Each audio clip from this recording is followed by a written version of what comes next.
The fall of Bashar al-Assad, an Alawite Shiite by the rebel coalition, and the Syrian National Army, led by Abu Muhammad al-Jolani, has altered the dynamics of the 13-year civil war in Syria.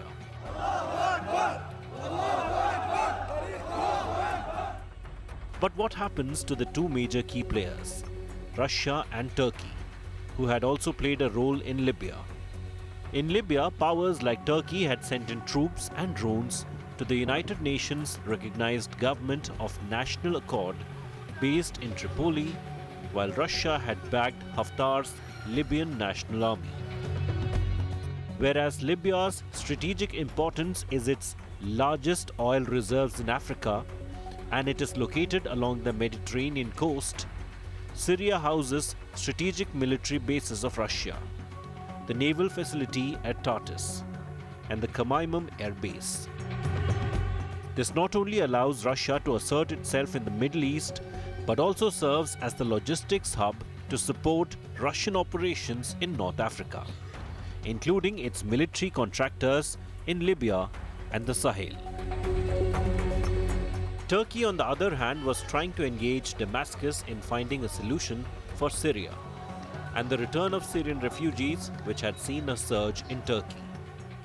This was evident in the several overtures made by the Turkish President Recep Tayyip Erdogan to Assad. But the talks did not progress because of lack of trust.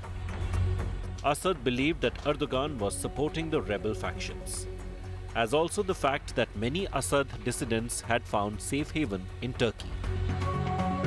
The end of Assad regime has prompted Turkey to open the Yayladagi border gate with Syria to manage the safe and voluntary return of the millions of Syrian migrants it hosts. Suriye istikrara kavuştukça Our calls to solve the Syria conflict through dialogue was arrogantly rejected by the old regime. The hand extended by our country was not appreciated and its meaning was not understood.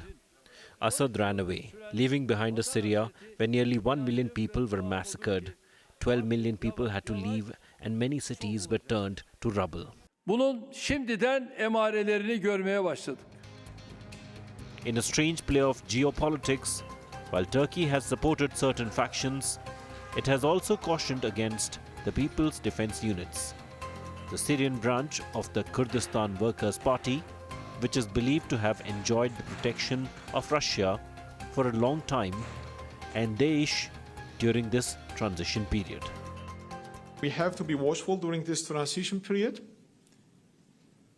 We are in communication with the groups to make sure that terrorist organizations, especially Daesh and PKK, is not taking advantage of the situation.